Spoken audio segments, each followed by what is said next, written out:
How's it going, guys? Eric here with another video. So today what we're going to be talking about is how to find your voice. Okay, so let's break it down. Uh, Finding is a verb, okay? Finding also assumes that the answer is out there, right? The answer is somewhere. Okay, so finding is a verb. Your voice, okay? So you have possession of, now voice is a means of communicating, and communicating is a verb. So a means of expression, which is also a verb. So what we're talking about is taking action, like so a method or behavior change, to find our own personal preferences of communication, aka communicating verb, right? So it's behavior, right? Engaging in behavior that helps us express the behavior that we like to express. Cool? That's the basis, that's the underlying principle of it. So how do we find it? Well, if it's us, right, all we have to do is find our personal preferences of expression. Okay? So if we're in music or we're in literature or we're in something else, when we find, now of course when we read books we're like, okay, yeah, this is beautiful, right? So imagine this is a tool. This is going to be the method, okay? You listen to a song and you're trying to find one or two things, not even numbers, like not even like one or two things from this song and then move on. No, something like when somebody says a story, what they're actually saying, like I tell stories. Oh, that's great. Good stories or bad stories, and they'll say, "Oh, good stories, of course." Well, what makes a story good? How well they pull you into the fantasy of what they're talking about. How well does what's around you, if you're sitting in a room or whatever, all of a sudden become this whole magical world or something like that, right? How well it pulls you in, right? A movie is judged, by how well and, that you just get sucked in, right? Identification into the movie, identification into the song, into the literature, into the book, into the words, into the poetry, right? So if we can find exactly what words pull us into a type of fantasy, those are it. That's it. And then what you do, you write them down in a notebook. Maybe you also look in how it's framed, because sometimes how it's framed changes the way that you see things, right? So imagine that there was this other sentence or this other paragraph in a book that was setting up all this, background or story, or there was a bunch of verbs or adverbs or something or adjectives, and they were just using that, and then all of a sudden, boom, the line hits. Then you would be able to extract a principle, a concept, from how they set it up, and then how the thing hit, right? How the sentence hit. Maybe you write down the sentence and you're like, this is beautiful. I want to put this in song lyrics. I want to put this in my poetry. Maybe I can extract, okay, this is a noun, verb, subject. Okay, now what if I change the order, or change out some of the verbs and subjects to match the book that I'm writing, or the poetry that I want to write, or something like that, or the lyrics. Brilliant, right? So you're extracting the principle based on something that pulled you into a fantasy that was really just a trigger for you to find and actualize what's in your mind, right? What causes fantasy in your mind, right? Because that's what you want to do. Because when you have a good song, it feels like everything just goes away, and like it's just you and the song, and just like all the thoughts and all the story that you just craft in your head, um, that lyrics mean, or you have a memory, or you personify it into a imagined something or other, or a hero story, or some sort of fantasy, right? You're in their mind. You're here, right? It's not really so much physical. It's more like thinking and visualizing stuff, seeing stuff. Uh, so if we target, like, oh man, like, so I'll give you an example. I was listening to some music. I was trying to find, because there's stuff that's just like, if you're listening to music, I'm listening to music. So you're listening, you're like, okay, it has intro, blah blah blah blah blah blah blah blah blah. Wait, what was that? It was, so I analyzed this in a trap beat or whatever, a trap stuff, where it went from the foreground, like, or like way in the background, like it sounded like it was across the field, and then it started building up maybe some of the frequencies were being introduced using EQ or whatever, and and then all of a sudden just popped up like it was right in your face. Then there was a downbeat. Well, it felt like a downbeat, right? Just the way that it was emphasized and surrounded.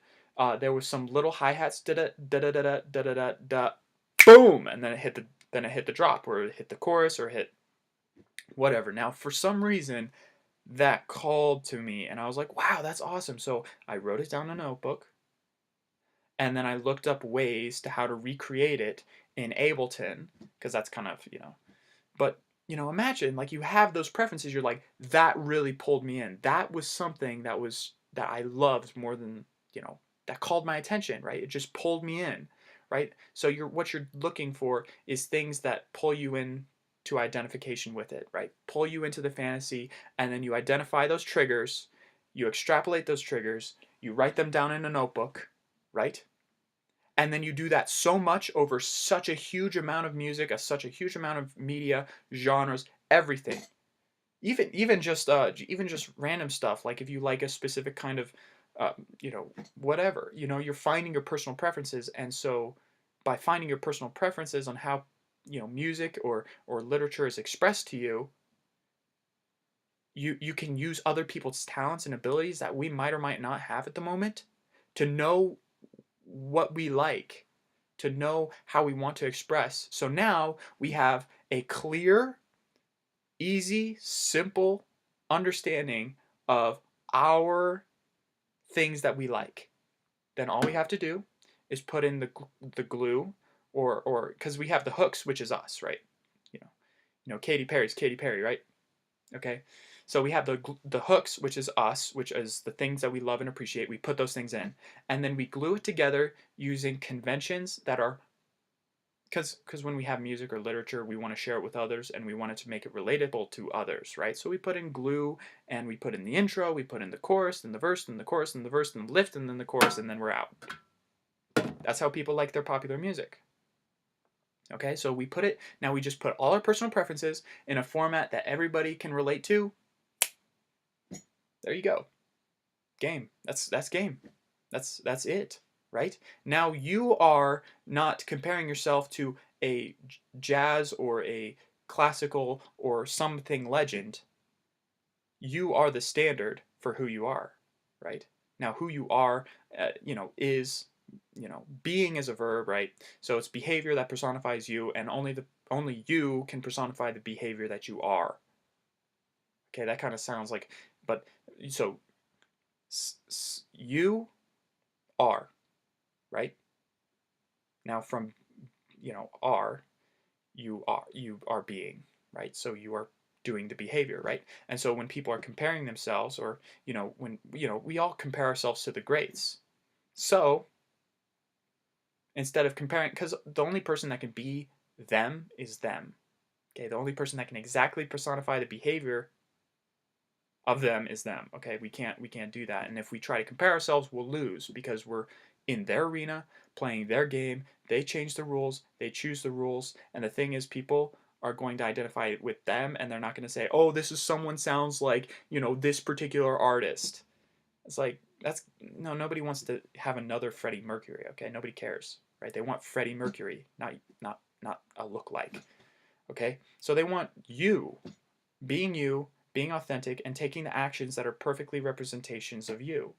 And so, if you know your personal preferences on what you like, and then also the behavior and the ways of expressing it, or preferences in what you're writing and what you're making,